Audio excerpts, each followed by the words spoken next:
Queridos, eu tenho um pensamento para compartilhar com vocês a partir desses dias em que eu estava escrevendo uma matéria para a nossa escola bíblica sobre a igreja do Senhor Jesus Cristo, sobre tudo aquilo que ela significa, suas figuras, os seus símbolos.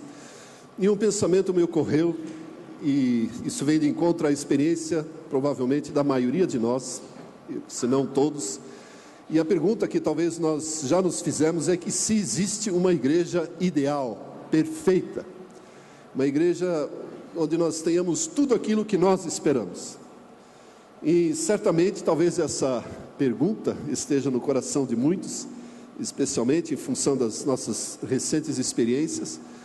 E a palavra de Deus, inacreditavelmente, ela traz uma descrição de um modelo, de uma igreja que pode nos servir de modelo. Eu quero ler contigo a primeira carta de Paulo aos Tessalonicenses, primeira carta de Paulo aos Tessalonicenses, capítulo 1, a partir do versículo 1, e compartilhar alguns pensamentos com vocês aqui. E na verdade precisaremos de mais domingos para isso, para desenvolvermos o assunto, mas vamos caminhando, vamos caminhar naquilo que o Espírito Santo nos conduzir. 1 Tessalonicenses 1 diz o seguinte: Paulo, Silvano, que na verdade pode ser Silas também, e Timóteo, a igreja dos Tessalonicenses em Deus Pai e no Senhor Jesus Cristo, graça e paz a vós outros. Damos sempre graças a Deus por todos vós, mencionando-vos em nossas orações e sem cessar, recordando-nos diante do nosso Deus e Pai da operosidade da vossa fé, da abnegação do vosso amor e da firmeza da vossa esperança em nosso Senhor Jesus Cristo. Reconhecendo, irmãos amados de Deus, a vossa eleição, porque o nosso Evangelho não chegou até vós tão somente em palavra, mas sobretudo em poder, no Espírito Santo, e em plena convicção, assim como sabeis ter sido nosso procedimento entre vós e por amor de vós. Com efeito, vos tornastes imitadores nossos e do Senhor, tendo recebido a palavra, posto que em meio de muita tribulação, com a alegria do Espírito Santo, de sorte que vos tornastes modelo para todos os crentes na Macedônia e na Acaia, porque de vós repercutiu a palavra do Senhor, não só na Macedônia e Acaia, mas também por toda parte se divulgou a vossa fé para com Deus, a tal ponto de não termos necessidade de acrescentar coisa alguma, pois eles mesmos, no tocante a nós, proclamam que repercussão teve o nosso ingresso no vosso meio, e como, deixando os ídolos, vos convertestes a Deus, para servirdes o Deus vivo e verdadeiro, e para aguardardes dos céus o seu Filho, a quem ele ressuscitou dentre os mortos, Jesus, que nos livra da ira vindoura. Queridos, esse texto escrito por Paulo, na verdade, essa é a sua primeira carta, dentre todas as que nós temos na Bíblia. Foi escrita meses depois, não sabemos exatamente quando, de ele ter estado na igreja de Tessalônica. Atos 17, o texto que nós veremos mais tarde, nos mostra que Paulo esteve lá e pregou, ensinou na sinagoga dos judeus por 3 sábados. Então, somente 3 sábados foram suficientes para fundar e estabelecer uma igreja local, que se tornou um modelo para todos os crentes. Paulo, quando escreveu essa carta, já estava em Corinto, onde obviamente ele enfrentava inúmeras dificuldades, que estão registradas nas cartas aos Coríntios, e tudo aquilo que acontecia lá, mas a igreja em Tessalônica se tornou um modelo. Essa palavra modelo que aparece ali, no grego vem de tupos, e é uma palavra muito forte, porque na verdade mostra que por onde quer que esses crentes andassem, por onde quer que essa igreja estivesse presente, ela deixava uma marca. A palavra é a mesma que descreve, por exemplo, as marcas, as cicatrizes que os cravos deixaram nas mãos ou nos braços e pés de Jesus Cristo. Aquelas marcas no punho, nas mãos, nos pés de Jesus, são descritas na Bíblia como tupos, ou seja, é uma marca de um instrumento que deixou ali a sua marca. Pode ser também a impressão de um carimbo.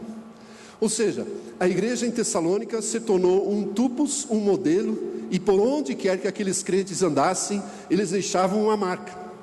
era de fato uma igreja relevante. E o que me chama a atenção é que isso foi concebido em 3 semanas, talvez um pouco mais, mas pelo menos 3 sábados. Ou seja, nesses sábados, Paulo ensinou tudo aquilo que era necessário para a igreja se tornar relevante. Certamente ela não tinha uma estrutura física condizente, certamente ela não tinha este ou aquele ministério, não tinha isso ou aquilo que para nós define uma igreja perfeita. Recentemente eu vi um vídeo do René Kivitz, e ele estava justamente questionando isso: o que define, o que estabelece uma igreja de êxito? Será que o número de pessoas que frequentam os seus cultos? Não. A igreja poderia estar aqui com 10, 20 pessoas, ou só o pregador, e não deixaria de ser igreja. Porque a Bíblia nos ensina a adorar e celebrar ao nosso Deus onde estivermos, não apenas no domingo. A igreja também não se estabelece, ou o fator que determina uma igreja modelo, não é o valores dos dízimos e ofertas que arrecada. Porque se a igreja se reúne apenas para isso, quão pobre ela é. A igreja também não está centrada nos pregadores. Certamente, a maioria dos que estão aqui não vieram por causa de um pregador de sucesso, de êxito.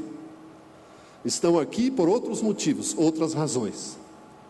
E Paulo descreve então estas marcas, aquilo que ficou gravado, ou que para ele se tornou e é para nós um modelo. Como nos tornarmos uma igreja relevante? Nós queremos que a Agape Church seja muito mais do que os nossos cultos de celebração. Amém? Nós queremos ser uma igreja relevante nesta cidade. Independente do número de membros, independente dos valores de dízimos e ofertas arrecadados por semana, mês ou ano, isso não importa. Não é isto que determina a relevância de uma igreja. A igreja somos eu e você, e precisamos então aprender com aquilo que Paulo estabeleceu como um modelo, como um tupos, para avançarmos e nos tornarmos pessoas e membros de uma igreja relevante. A igreja do Senhor Jesus Cristo também não é a igreja local. A Agape Church faz parte do corpo de Cristo. A cidade está cheia, vários lugares, onde se reúnem 2 ou mais, ou 3 pessoas, ali está a igreja do Senhor Jesus Cristo, desde que Jesus Cristo seja o Senhor daquele local. E esse talvez seja o valor máximo, fundamental, de todo e qualquer trabalho, de todo e qualquer modelo. Jesus Cristo precisa ser o Senhor, a pessoa mais importante. Ele precisa ser adorado, louvado e exaltado, e somente Ele, porque Ele é o Senhor, o cabeça da igreja. Mas existem alguns fatores que aqui então determinaram aquilo que Paulo chama de um modelo, a razão pela qual a igreja em Tessalônica se tornou um modelo. Nós vemos ali, por exemplo, ele menciona no versículo 3, que ele exalta a operacionalidade ou a operação da fé, a abnegação do amor e a esperança viva que permanece ali, ou seja, a firmeza, a perseverança na esperança. Então existe um triângulo, ou pelo menos 3 valores, 3 bases para estabelecer aquilo que Paulo chama de uma igreja modelo: fé, amor e esperança. Esse tema será por ele mesmo desenvolvido na carta aos Coríntios. Ele diz que isso é o que se guarda. Isso é o que sobra de tudo: a fé, amor e esperança. Mas o mais importante é o amor. Mas esses 3 precisam estar presentes. Logo, nós temos uma igreja modelo, uma igreja que se torna relevante quando ela consegue expressar isto: ter ações, operações de fé, ter um amor abnegado, que é inclusive motivar todas as ações, ou seja, tudo aquilo que eu e você fazemos precisa ser o nosso amor para com Deus e para com o próximo e uns para com os outros.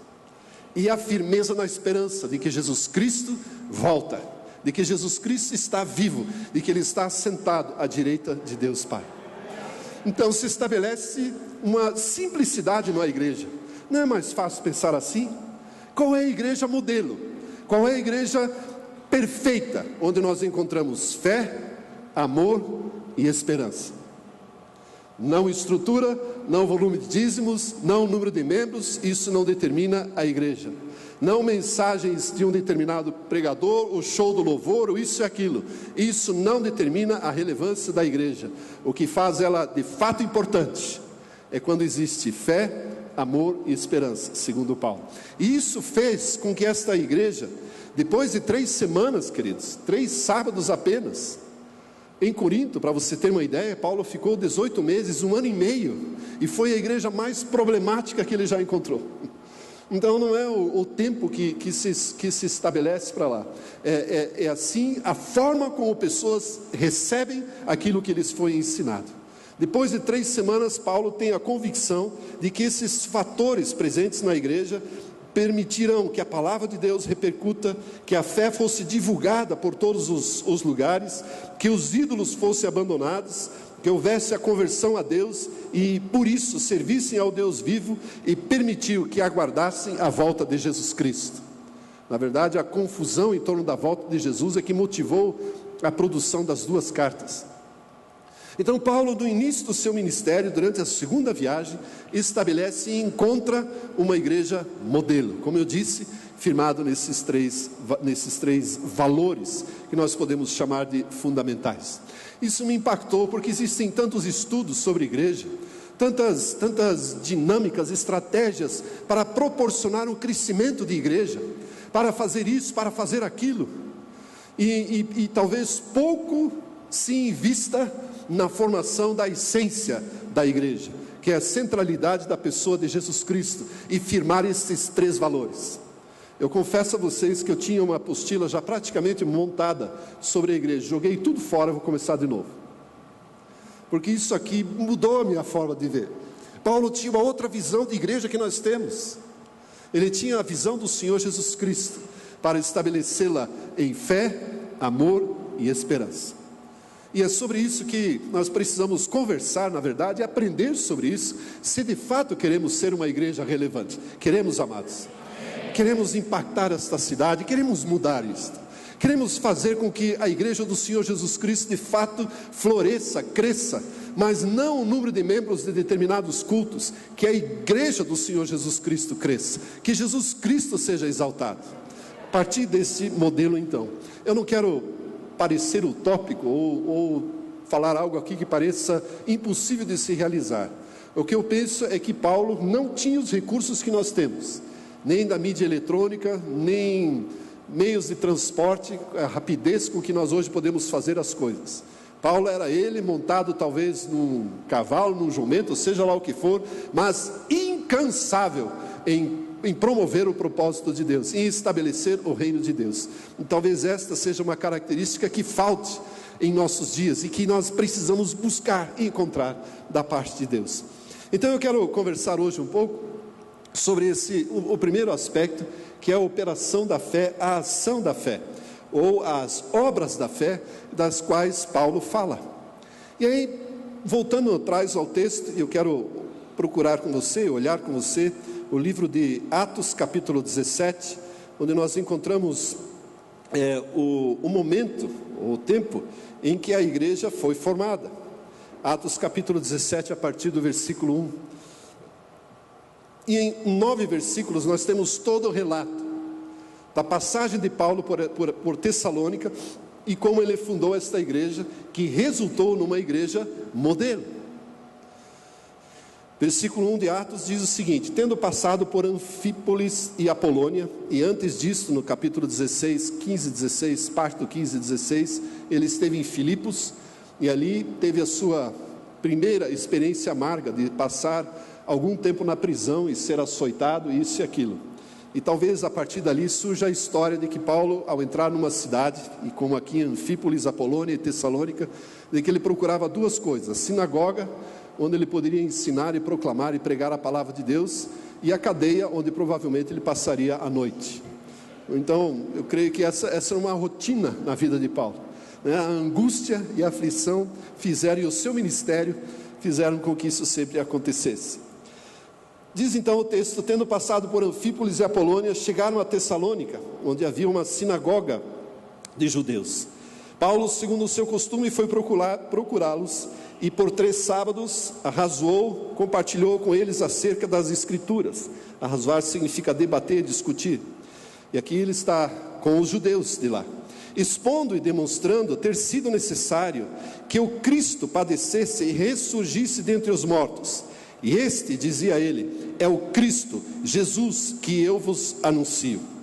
Alguns deles foram persuadidos e unidos a Paulo e Silas, bem como a numerosa multidão de gregos piedosos e muitas distintas mulheres.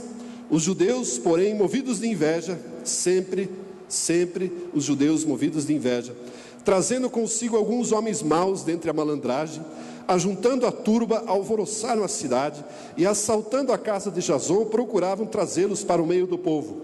Porém, não os encontrando, arrastaram Jason e alguns irmãos perante as autoridades, clamando: estes que têm transtornado o mundo chegaram também aqui, os quais Jason hospedou. Todos eles procedem contra os decretos de César, afirmando ser Jesus outro rei.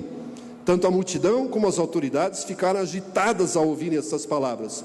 Contudo, soltaram Jason e os mais, após terem recebido deles a fiança estipulada. Eu creio que isso é uma descrição de um avivamento. Pessoas como Paulo e Silas, duas pessoas, anunciaram e publicaram na revista Veja, na Isto É, nos jornais da Globo News, em todas as manchetes: aqueles que têm transtornado o mundo chegaram até nós. A ideia que se tem é que houve uma guerra, que a cidade foi virada de cabeça para baixo, porque uma multidão invadiu. Duas pessoas, com o seu ensino, com a sua perseverança, a sua confiança, fizeram com que toda aquela cidade entrasse num agito e fosse transtornada, por causa da presença da igreja do Senhor Jesus Cristo. Agora você percebeu qual é a mensagem que Paulo pregava? Basicamente uma coisa, um assunto, um item, um ponto na mensagem: era necessário que Cristo padecesse e ressurgisse dentre os mortos. E este, dizia ele, é o Cristo, Jesus, que eu vos anuncio. Queridos, isso fervia na vida de Paulo, no seu coração, aquecia o seu coração. Jesus Cristo está vivo.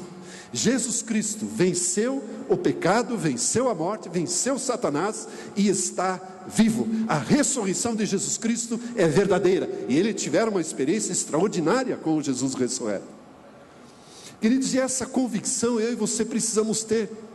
Eu fiquei pensando na canção que nós cantamos, e por isso eu a pedi: eu creio em Ti, Jesus. Mas o que de fato nós cremos? Fiquei meditando e pensando: o que será que os membros da igreja em Tessalônica pediam no momento da reunião do grupo de comunhão, nos seus pedidos de oração? O que será que eles compartilhavam ali? Qual era a necessidade que eles tinham? Um carro novo, uma carruagem nova então, naquela época, uma casa nova, uma empregada nova, um escravo mais novo. O que será que eles pediam? O que será que eles falavam, conversavam? Qual era o motivo da sua fé? O que eles de fato criam? Eu creio em Ti, Jesus. O que eu e você cremos quando afirmamos isto? O que significa para nós? Eu creio em Ti, Jesus. Parece tão subjetivo, tão distante, não é? O que estabelece a nossa fé? Nós afirmamos muitas vezes: eu tenho fé que eu vou alcançar, pela fé eu já tenho isto, pela fé eu já tenho aquilo. É de fato fé? Será que, assim como tem uma canção, se o mar não se abrir, eu andarei sobre as águas? É mais ou menos assim? Me ajudem. Se o mar não se abrir, eu vou caminhar sobre as águas. Vai mesmo? Já fez um teste? Sai do barco e põe o pé na água? Eu não me atrevo. Vou afundar, posso até me atrever, mas eu vou afundar. Porque a fé para andar sobre as águas não é necessária neste caso, é apenas um teste. Nós achamos que temos muitas vezes fé, mas na verdade não é fé em Jesus Cristo. Nós cremos na fé, mas não cremos em Jesus. Nós temos a fé na fé. Deixa eu dar um exemplo que muitas vezes é citado, já citei isso em aulas. Vamos imaginar que um novo sabão em pó esteja sendo lançado pela mídia, e sempre ele lava mais branco do que o anterior, do que o outro, não é? Então este também tem essa característica, ele lava mais branco, deixa as roupas mais sedosas, mais assim suaves, mais macias, mais do que os outros. E, invariavelmente, para nós acreditarmos naquilo que a mídia nos proclama, nós compraremos esse sabão em pó e faremos uma experiência, não é? Vamos ver e vamos comparar. Pega uma roupa bem encardida, aquelas de crianças que brincaram o dia inteiro na lama, e mais outra, branca, e lava os dois com dois sabão em pó diferente. E aí nós teremos, de fato, a constatação de que ele lava ou não mais branco, assim como a mídia anunciou. E a partir dali nós dizemos e afirmamos: eu creio que aquele sabão em pó lava mais branco. E é desta forma que nós queremos trazer e transferir a nossa fé para com a palavra de Deus. Nós queremos primeiramente ter uma experiência para depois afirmarmos que nós cremos em Jesus Cristo. Aqueles que estão enfermos, que enfrentam enfermidade, doença, seja lá o que for, dor de dente, dor de barriga, de ouvidos, seja lá o que for, uma doença mais crônica, dizem: não, eu creio que eu estou curado. Você crê que crê ou crê em Jesus que te curou? Será que não é mais fácil dizer que crê depois de ter tido uma experiência com a cura, do que experimentar e afirmar a sua fé antes da experiência? Queridos, a fé que operou na igreja em Tessalônica, que esteve presente na vida de Abraão, não nos permite ter uma experiência anterior. Ou nós cremos e que isto é verdade, ou nós não podemos dizer que temos fé para agradar ao nosso Deus. Isso aqui agora parece suco de limão, né? Minha esposa ontem estava com um mal-estar e eu preparei lá um suco de limão para ela. Falei: tome, isso aí é azedo na boca, mas no estômago é doce, pode ir tranquilo. Então a palavra de Deus, volta e meia, ela entra meio azeda assim, né? Não era o que eu queria ouvir este domingo, mas não se preocupe, no estômago ela fica docinha já. No seu espírito ela vai se adoçar. Queridos, nós queremos ter fé em Deus para alcançar os desejos do nosso coração, mas não é para isto que a fé opera. Sinto muito informá-lo. E eu também já me decepcionei. Deus, eu queria tanto que aquela situação se resolvesse assim. Eu creio que o Senhor pode. E eu vejo Deus olhando para mim: filho, mas é o seguinte, você crê que eu posso, mas você está me dando a receita, e eu não quero fazer assim. Quando nós afirmamos: eu creio em Jesus Cristo, assim como aquela igreja afirmou a sua fé, que Jesus Cristo morreu e ressuscitou, nós estamos aplicando, exaltando, estabelecendo a nossa fé neste valor, de que Jesus Cristo morreu e ressuscitou. Nós podemos afirmar e crer e saber que o presépio está vazio, que a cruz está vazia e que o túmulo está vazio, e o trono está cheio, lotado da presença, da glória de Deus, de Jesus Cristo, porque Ele se assentou à direita de Deus, porque venceu a morte, o inferno e o próprio pecado, enfermidades e dores. É aí que precisa estar a nossa fé. Agora, como nós aplicamos isso no nosso dia a dia? Porque essa é de fato a justiça de Deus. Eu e você não fizemos nenhum esforço para termos o perdão dos nossos pecados. Não fazemos nenhum esforço, não emanamos nenhum esforço para sermos curados e sarados pelo Senhor Jesus Cristo. Não fazemos nada disso. Não podemos fazer nada para acessar a presença de Deus. Um salmista diz: bem-aventurado, eu te exalto, ó Deus, porque o Senhor ouve as minhas orações e o Senhor não aparta de mim o seu amor. E aí eu fiquei lendo. Falei: o Senhor ouve, não necessariamente responde. Mas uma coisa nós podemos ter absoluta certeza, que a justiça de Deus operou a nosso favor. Deus ouve as nossas orações. Se Ele responde ou não, não vem ao caso, mas Ele ao menos ouve as nossas orações, porque se Ele contempla o nosso pecado, nem acesso à sua presença teríamos, jamais seríamos ouvidos por Ele. Mas pelo fato de Jesus Cristo ter morrido e tomado sobre si os nossos pecados, enfermidades e dores, e fazendo a nosso favor a justiça perfeita, nós temos esta convicção de que Ele nos ouve e jamais vai apartar o seu amor da nossa vida. Jamais deixaremos de ser amados pelo nosso Deus. Esta é uma convicção que está junto nessa expressão: eu creio no Senhor Jesus Cristo.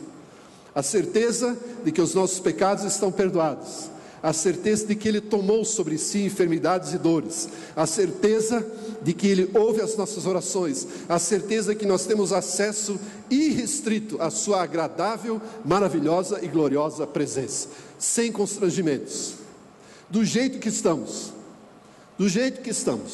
iníquos, ímpios, pecadores ou não, Deus nos recebe por causa de Jesus Cristo, não por causa dos nossos méritos. É claro que Ele deseja purificar a nossa vida para que o relacionamento seja muito mais fraterno, muito mais amoroso, mas essa é uma questão que a justiça operou a nosso favor. Da mesma forma como Abraão, dele se fala, a Escritura fala, Abraão creu em Deus, e isso lhe foi creditado, imputado para a justiça. E eu fico pensando, olhando para a vida de Abraão, que na verdade é o pai da fé. É para ele que precisamos olhar para aprendermos a ter fé. Ele creu. E olhe só que doideira essa vida, queridos, para nós aprendermos um pouco. Deus chegou para Abraão e disse: sai dessa tua terra, eu vou te levar para outro lugar. Para onde? Não te interessa, Abraão. Saia, arrume as tuas coisas e vaza. E depois de alguns anos em Harã, ele chegou a Canaã, que era então a terra onde Deus o levou. E Deus disse: ó, essa é a tua terra, mas a minha terra está cheia de outras pessoas aqui. Esta é a tua terra, vou dar a você e aos seus descendentes. Abraão olha para um lado e para o outro: não tenho filhos, que descendência? Eu vou te dar um filho. E aí, sempre nós queremos dar uma ajuda a Deus, e Abraão fez a mesma coisa, colocou uma serva, né? Na verdade foi esposa, para que ele tivesse um herdeiro então. E Deus disse, anos depois, esperou 15 anos para dizer: não é esse aí não, eu vou te dar um filho com Sara. Mas nisso Sara já estava 15 anos mais velha, e ele também. Romanos capítulo 4, me permitem a franqueza e a liberdade de expor esse texto, mas para nós entendermos, Abraão olhou, diz lá, para o seu próprio corpo amortecido,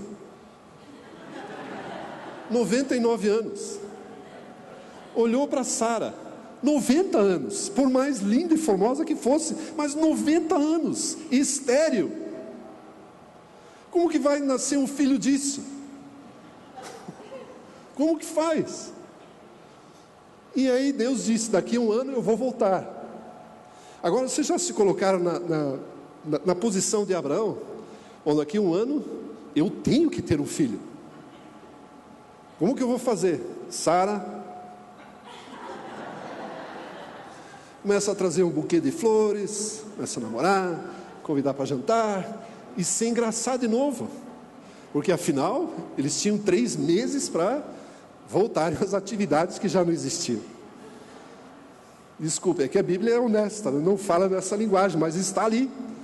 Eu fico imaginando Paulo pregando isso na igreja: olhou para o seu próprio corpo amortecido, olhou para o ventre de Sara igualmente adormecido. Agora, Abraão creu, e isso lhe foi acreditado como justiça. Agora, da parte dele, necessitava-se uma ação, não é? No mínimo, ele se relacionar novamente com Sara, porque o filho não vem coçando a barriga. Deus libera as promessas para nós, e elas estão liberadas por causa de Jesus Cristo, não pelos nossos méritos. Todas as 642 que os judeus dizem haver na palavra de Deus, todas elas estão liberadas a nosso favor, e todas elas dependem de uma ação, de uma operação da nossa fé, de uma correspondência. A palavra fé não existe no Antigo Testamento, simplesmente não existe. Esse é um item que Paulo inseriu na sua teologia para a igreja do Senhor Jesus Cristo. Mas aí você vai dizer: não, mas Paulo e o escritor aos Hebreus menciona que o justo pela sua fé viverá. Isso está e Paulo retira esse versículo de Abacuque, capítulo 2, versículo 4, dá para projetar? 2:4 de Abacuque. O justo pela sua fé viverá. Mas nas versões mais antigas, diz que o justo pela sua fidelidade viverá. Então Paulo tem na sua mente que fé é igual a fidelidade. Então o justo pela sua fidelidade viverá. Deus deu uma promessa a Abraão e diz: essa é a minha parte, deste, uma grande descendência surgirá que conquistará a terra, deste virá o descendente, que depois passou a ser Jesus Cristo. Agora, Abraão precisava ter uma contrapartida para com a promessa, a ação, a operação da fé. E todas as promessas que Deus nos faz, elas vêm normalmente acompanhadas de uma ação que depende de nós. Honra pai e mãe e serão longos os teus dias na terra. Há uma condição para que os nossos dias sejam longos sobre a terra: honrar pai e mãe. Além disso, precisamos cuidar da nossa saúde. Não pense que comendo de tudo que é bom, ter uma vida sedentária, isso e aquilo, os nossos dias serão longos. Percebe? São operações, ações da nossa fé, que correspondem àquilo que Deus prometeu. Logo, um ciclo de fidelidade se fecha. Deus promete e diz: faça isso para alcançar isto, porque a promessa já está liberada. Ande de acordo com esta promessa na sua vida. Haja como se essa promessa já fizesse parte da sua vida. Eu imagino Abraão procurando lá o Banco Santander e disse: eu preciso mudar o meu cadastro. Ah, precisa mudar o meu nome. Houve uma pequena alteração, de Abrão para Abraão, de pai exaltado para pai de multidões. Multidões? O senhor tem filhos? Não, vou ter. O meu endereço também precisa mudar aqui. Regiões celestiais em Cristo Jesus. Onde fica isso? Você não vai entender. E renda mensal infinita, porque eu sirvo ao Deus que é o dono, Senhor do ouro e da prata. Abraão simplesmente vivia de acordo com as promessas, como se elas já tivessem sido cumpridas na sua vida. Estivessem sido cumpridas. Ele já se via pai de multidões, sem ter filhos, mas namorando Sara, fazendo a parte dele. Eu e você precisamos nos olhar sob a perspectiva das promessas cumpridas. Assim como Deus se apresentou a Gideão e diz: ei, vai nessa tua força. Força? Eu? Na onde? Vai nessa tua força. Você vai derrotar os midianitas. Você vai derrotá-los. Não, eu? Deus acredita mais em nós do que nós mesmos. Deus acredita mais em nós a ponto de nos liberar promessas, de nos liberar a justiça em Jesus Cristo, porque Ele acredita em nós, e nós precisamos crer nele, de que a justiça está completa, de que tudo aquilo que precisamos já está feito, e agir de acordo com esta fidelidade. A Jesus perguntaram da mesma forma: Senhor, o que nós faremos para fazermos a vontade de Deus? E Jesus responde diante da multidão: creio naquele que Ele enviou. Não, mas crer, o que significa crer? Nós queremos uma lista de tarefas. Jesus diz: creiam naquele que Ele enviou. Creiam de que Ele é capaz de fazer acontecer tudo aquilo que eu e você precisamos. Creiam que Jesus Cristo é capaz de estabelecer o seu reino sobre a terra, e tudo aquilo necessário para que isto aconteça, de fato ocorra, e eu e você somos instrumentos disto. Permita-me dizer o seguinte, e eu considero isso para a minha vida também: a nossa vida de oração, de relacionamento com Deus, muitas vezes é tão egoísta, que Deus dá aquela torcidinha no nariz.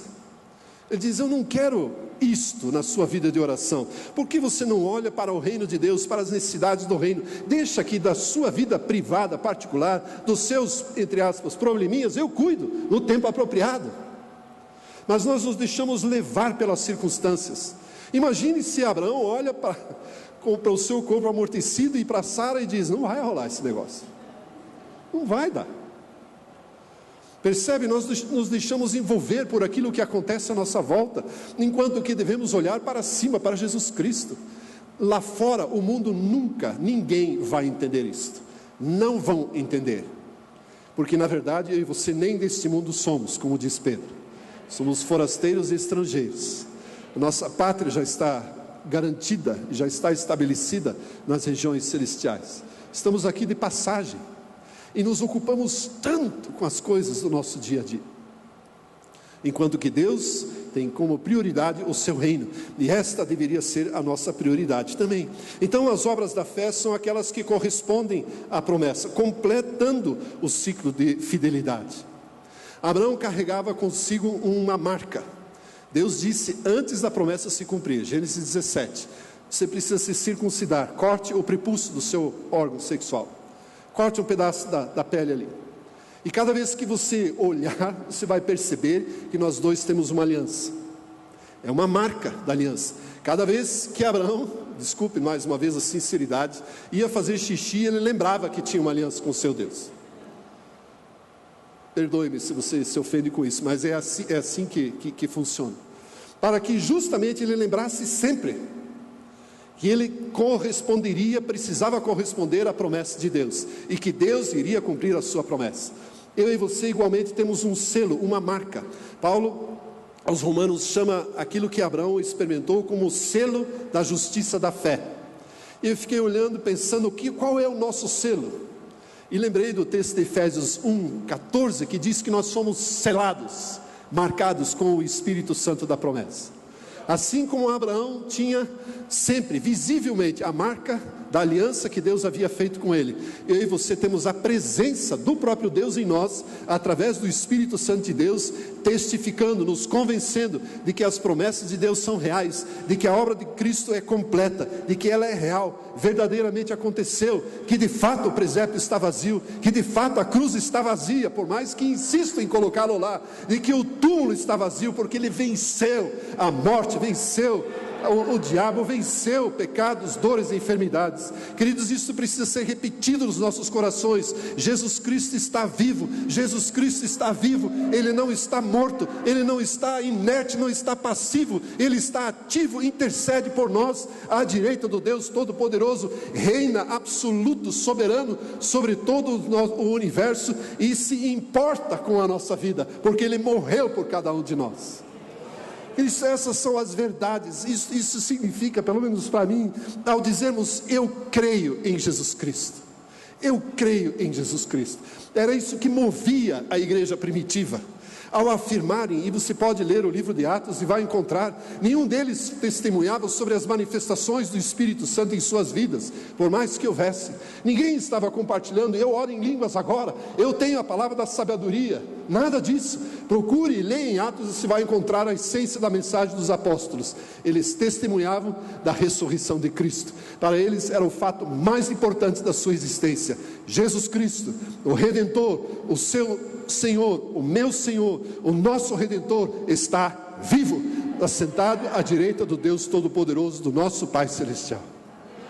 Amados, e aí eu e você correspondemos a esta fé, agimos de acordo com esta verdade, nos vemos inseridos no reino de Deus e servimos ao Deus vivo, como Paulo diz que a igreja em Tessalônica fazia. Eles serviam ao Deus vivo, faziam a coisa acontecer. A igreja daqueles dias não se resumia a se encontrar no domingo de manhã, ou domingo à noite, ou seja lá onde for.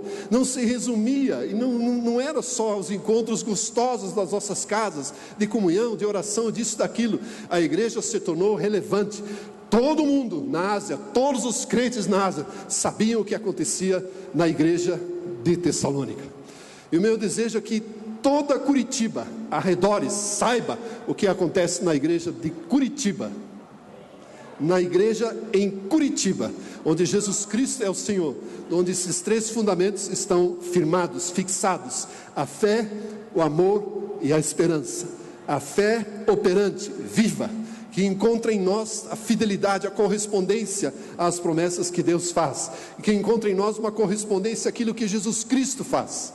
Motivados pelo amor, fazemos porque amamos a Jesus Cristo, porque amamos uns aos outros, porque amamos ao próprio Deus e somos amados por Ele, e uma perseverança firme na esperança de que Jesus Cristo em breve voltará. Eu creio que estes valores presentes em nossa vida nos tornarão, como igreja em Jesus Cristo em Curitiba, uma igreja relevante, uma igreja firme, gloriosa, vitoriosa, que exalta Jesus Cristo, que serve a Jesus Cristo e que o coloca no lugar mais alto.